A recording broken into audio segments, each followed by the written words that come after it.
अस्सलाम वालेकुम नाजरीन, मैं हूं नदीम खालिद। इस वक्त मैं कसूर के इलाके इलाहाबाद के अंदर मौजूद हूं, जहां पर एक बहुत बड़ा फ्रॉड किया गया। तारीख की जो क्रिकेट की जो तारीख है उसका ये सबसे बड़ा एक तरह से फ्रॉड था, जिसमें एक मेहनत करने वाले नौजवान जो हैं उसको उसके मामू ने एक तोहफा दिया, और वो तोहफा ये लेटर था जो पीसीबी की जानिब से जारी किया गया था, और उसमें ये मुबारकबाद दी गई थी कि आपका बच्चा जो है वो सेलेक्ट हो गया एज अ क्रिकेटर और अब पाकिस्तानी क्रिकेट टीम में खेलेगा। मामू की जानिब से ये अपने भांजे को ये तोहफा दिया गया था और खुशी का मौका था। भांजा भी जो है वो बहुत ज़्यादा खुश हुआ, इन्होंने देगे पकाई और यहाँ पर खुशी का समा था।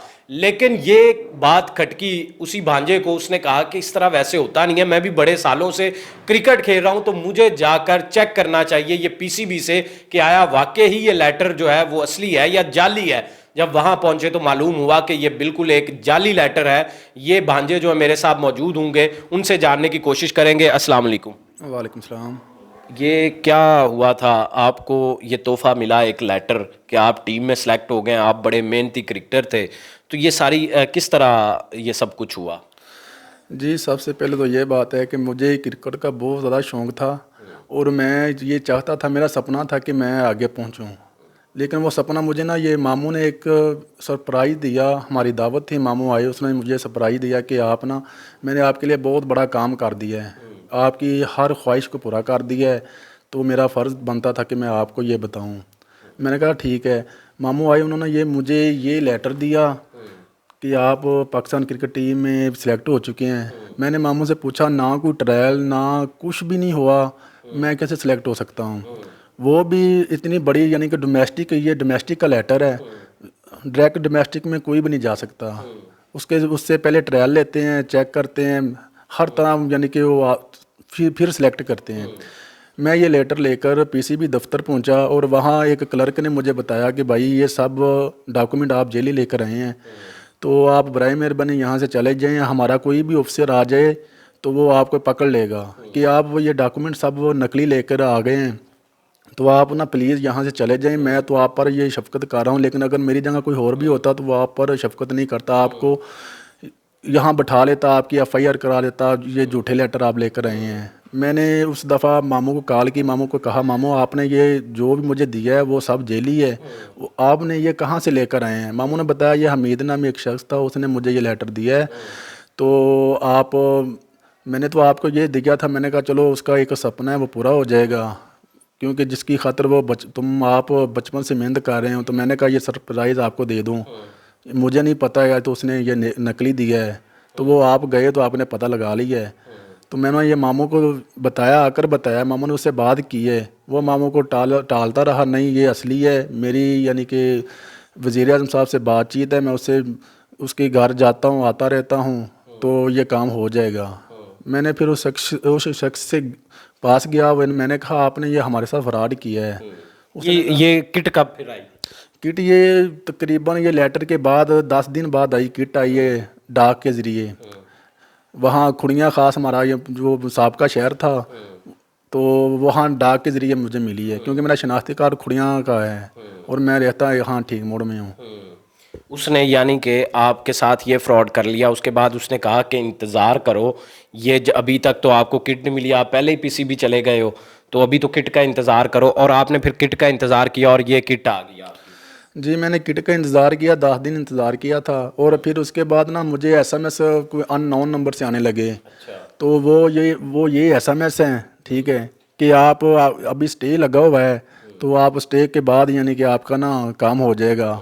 इसके साथ कोई और, यानी कि इसके साथ कोई और था, तो वो मुझे एसएमएस करता था, आप भाई इस डेट को आएंगे, आप अगली डेट को आएंगे। मैं तो खुशी के मारे मैंने पुलिस की नौकरी छोड़ दी, मैंने किसी भी अप्लाई नहीं किया। अब मेरी उम्र 24-25 साल हो गई है, मैं किसी में अप्लाई भी नहीं कर सकता। मेरा तो रीजनल खाना ख़राब है, इस बंदे ने करता है। ये मामू भी मेरे साथ मौजूद है जिन्होंने ये लेटर दिया अपने भांजे को। आपने ये तो यकीनन आपने तो अच्छा सोच के ये किया होगा ना कि चलो बच्चे की ख्वाहिश थी भांजा है मेरा तो उसका भला कर दूं। ये भला जो है इससे पहले क्या हुआ था, क्या आपकी डील उसके साथ चल रही थी, आपको उस बंदे ने क्या कहा जिसका नाम हमीद है जो फ्राडिया नौसरबाज था, उसने आपके साथ क्या बात की थी और किस तरह आप उसके झांसे में आ गए कि इस तरह तो होता भी नहीं है और आप उसकी बातों में आ गए और आपने ये काम कर दिया? मैं एक दिन एक महफिल में बैठा था, उधर क्रिकेट की बात हो रही थी और मेरे भांजे का नाम लिया जा रहा था। वो आमिर पेसर है, वो इलाहाबाद के इलाके में बहुत अच्छी क्रिकेट खेलता है। लेकिन वो उस आदमी हमीद नामी शख्स ने मुझे कहा कि मेरे तल्लुकात वज़ीर आज़म के साथ हैं, अगर आप चाहें तो मैं आपके ऊपर ये नेकी कर देता हूँ। मैंने कहा कैसे नेकी कर देते हो? मैं उसने कहा कि मैं इसे क्रिकेट बोर्ड पीसीबी में भर्ती करवा देता हूँ। मैंने कहा अगर आपके पास को है ऐसी चीज़ तो हम कर लेंगे ऐसा। उसने कहा पहले नंबर पे बात यह है कि उसकी फ़ीस है 6 लाख रुपए, वो आपको अदा करनी पड़ेगी, चाहे मुझे दे दो चाहे उधर मेरे साथ चलो। हमें किसी चीज़ का पता ही नहीं था, हमने इसे 6 लाख रुपया दे दिया, ये लो 6 लाख रुपए है। उसने कहा ये पीसीबी की फ़ीस है, बाकी मामला आगे हैं। हमने उसे फ़ीस दे दी 6 लाख रुपए। उसके बाद उन्होंने ये लेटर, ये वर्दी हमें भिजवा दी। हमने फिर सोचा लेकिन ये आमिर ने मुझसे पूछा भी नहीं, तो ये पीसीबी के दफ्तर में पहुंच गया। ये लेटर देकर उन्होंने बताया कि ये आपका सारा जेल ही है, फ्रॉड आपके साथ हो गया। इसने उधर खड़े होकर मुझे कॉल की, ये मामू ये बात हो गई है, ये कैसा मामला है? मैंने इसे फ़ोन करके कहा कि आप घर आ जाएं, मैं उस बंदे से बात करता हूँ। फिर मैंने उस बंदे से बात जब शुरू की ना, तो वो ऐसे करता, आज नहीं कल फिर परसों, आगे से कोरोना आ गया, आगे से लॉकडाउन हो गया।